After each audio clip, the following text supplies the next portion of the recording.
Okay, picture this. You're walking into your exam room. The clock is ticking, the stakes are super high, but instead of feeling totally overwhelmed by the sheer physical act of writing, you feel empowered, right? You're the hero of this story. So today, let's dive into this explainer and look at your ultimate tool for success, the Scribe. We're going to transform what might seem like a really daunting process into your absolute greatest strategic advantage. So here's our roadmap for today's explainer. First up, we'll meet your scribe. Then we'll cover the rules of engagement. Next is step-by-step success, followed by pro tips for control, and finally, we'll wrap up with use it or lose it. Let's get to it. Section 1. Meet your scribe, your guide to using it well. Now, it is incredibly important to establish right out of the gate that having a scribe is a completely normal, strategic accommodation. It's just there to remove physical barriers. But if you're new to this, you're probably wondering, why have I been given a scribe in the first place? Look, it's totally valid to feel a little curious or even, a bit self-conscious about it at first. But rest assured, there are so many recognized reasons for using this tool, and understanding them is really the first step to owning your accommodation. Now, what's really interesting about this slide is the sheer variety of reasons a student might need this support. You might just find writing difficult, or maybe you have a medical condition or physical disability that actually impacts your ability to write. For some folks, it's literally an endurance thing, like not being able to write for long periods without experiencing pain or fatigue. Or honestly, you might just be someone who can explain your ideas way better by speaking them out loud rather than trying to get them down on paper. Whatever your specific reason is, the core takeaway is this. A scribe is literally just there to record your answers so you can show exactly what you truly know. Okay, so what exactly is a scribe?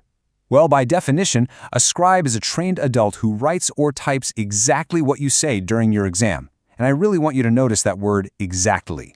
The scribe does not answer the questions for you, no way. They don't give you hints either. They are purely a neutral, highly trained guide, and their only purpose is to capture your voice on the page.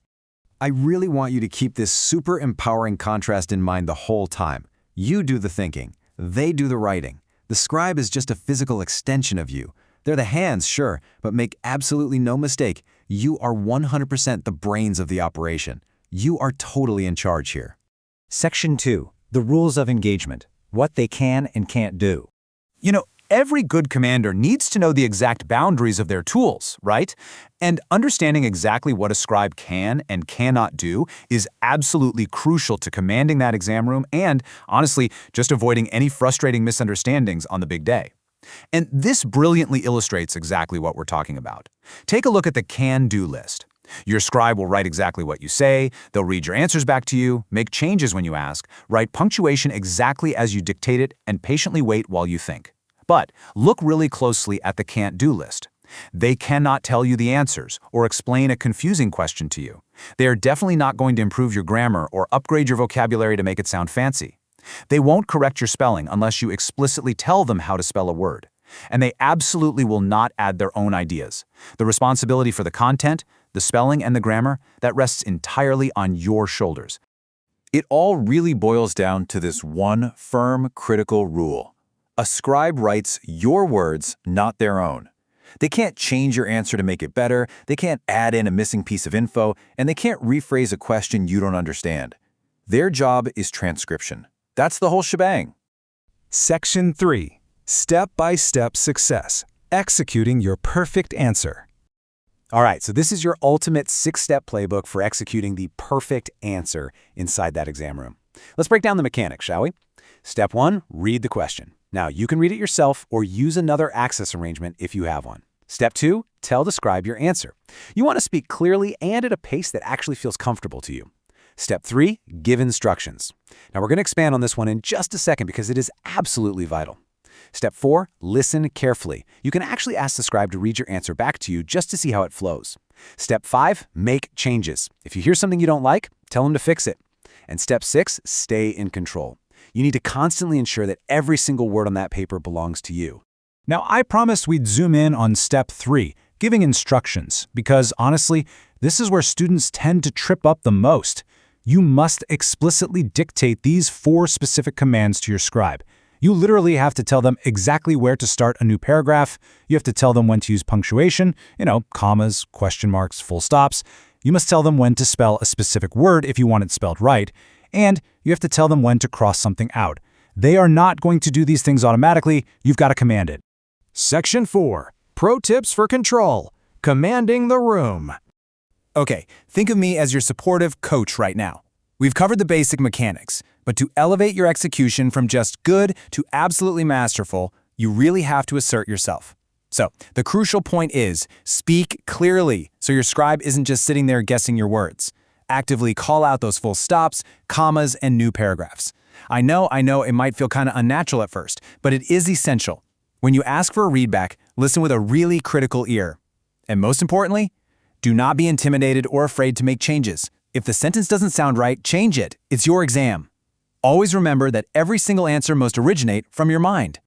Before you even step foot into that exam hall, I want you to mentally tick off this checklist. Just verify with yourself, I know the scribe only writes what I say. I know I must dictate the punctuation, I know I have the right to ask for a readback, and I know I have the right to change my answer at any time. If you can confidently check off all those boxes, you are absolutely ready to walk in there and use your scribe with total confidence. Section 5. Use it or lose it. The normal way of working. Okay, I'm going to drop the tone into something a bit more serious and urgent for a minute, because this right here is the single most critical administrative warning in our entire explainer. All of the awesome tips we just talked about, they're totally useless if you lose access to the accommodation altogether. The phrase you need to burn into your memory right now is exactly this: use it or lose it. Having a scribe cannot just be something you try out for the first time on the day of your final exam. For the school and the examination boards to actually allow this accommodation, it has to become what they officially call your normal way of working. Let's move to and see how this builds across your academic year. You absolutely need to practice using this support whenever it's actively available to you. So that means utilizing a scribe in lessons where it's appropriate. It means using one in your standard class assessments. It absolutely means using one during your mock exams. By the time you get to those final exams, dictating to a scribe should literally feel like second nature to you. And here are the impartial, straightforward stakes straight from the source material. If you do not use your scribe regularly, your school simply won't have enough evidence to prove that you still need the arrangement. It's really just a matter of compliance. To keep the support, you have to continually demonstrate that you actually rely on it. If you don't use it, you lose the evidence, and ultimately, you lose the scribe altogether. We're going to wrap up our explainer today with this incredibly powerful quote from the handbook. Every idea, every sentence, and every mark is earned by you. Using a scribe doesn't diminish your achievement at all. It actually highlights it. So speak clearly, take your time, and remember that the scribe is really just a pen. The scribe is just a pen. Are you ready to take control and show what you know?